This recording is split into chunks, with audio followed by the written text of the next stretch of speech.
Hi. Okay, so I'm taking advantage of the fact that we're going out for dinner. So I put on some makeup and I said, let's give everyone an update on what I'm writing about. I think it's worth sharing. I am now writing my second book.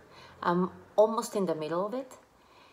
And the subject is rejection. Rejection in my life as a subject, as a common denominator throughout every single phase of my life. And I don't say this as a way to victimize myself. On the contrary, it's just a fact. I am quite an expert on dealing with rejection in different subjects, in different areas of my life.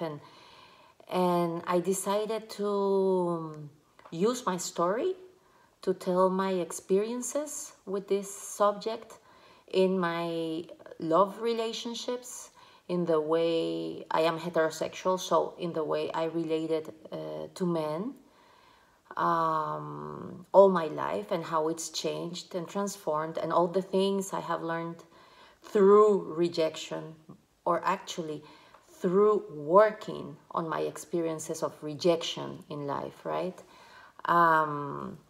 It involves work. Of course, it involves work to be able to overcome such painful experience.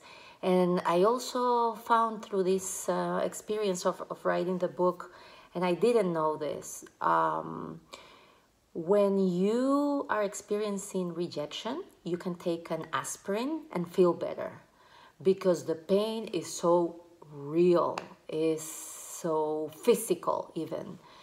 And I've been reading about what actually happens to our body and to our mind when we are rejected, when we go through the pain of rejection.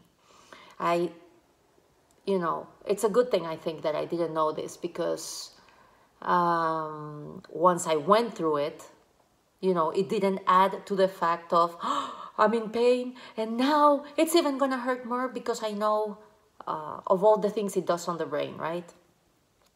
Ignorance is bliss sometimes, and in this case, I think it was.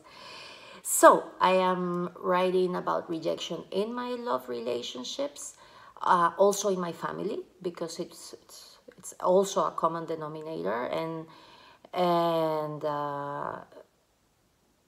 actually I am sharing my ultimate rejection, or the experience of most pain around this subject, and how working through it really transformed my life for good 5 years ago. And I was, oh my God, 7 years ago when I was 35. So I am also writing about that. Of course, I'm writing about rejection, physical rejection, the rejection of not looking perfect for a society that considers skinny the only way of beauty, especially in a time where body positivity didn't even exist. It was a term that came to exist much later.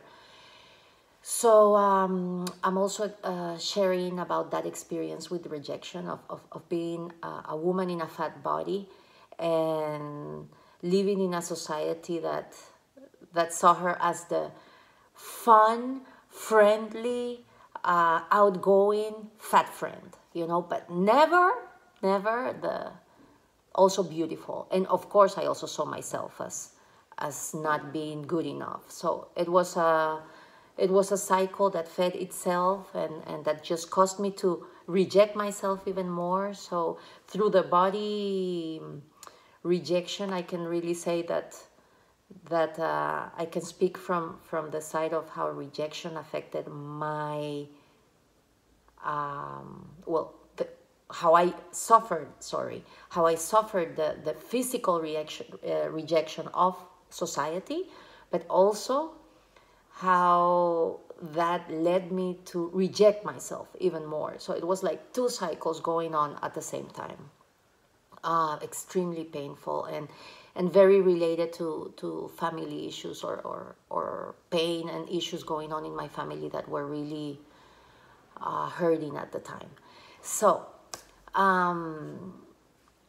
it's my story. It's a story of survival. It's a story of how, of hopefully to give people some energy to work through it as well, because everyone suffers rejection, and we live a life running away from rejection, changing ourselves to prevent being rejected. It's almost as if we are slaves of rejection, whether we're trying to not suffer it or to prevent that the world does it to us. You know, it's an ongoing thing. And once you lose the fear of rejection, doesn't mean that it's not gonna hurt, but you are free. You are free to experience relationships and open to love, whether it's gonna work out or not. You start seeing your life and your experiences through it, and mainly in your relationships differently, in a more free way, where, you know, there's not this attachment of please, please don't reject me. And I really speak from experience, you know, from someone who always attached very much at the first sign of appreciation or a bit of love. So yeah, I am sharing my whole path around the subject. So can't wait for you guys to read it. Have a wonderful day. Ciao.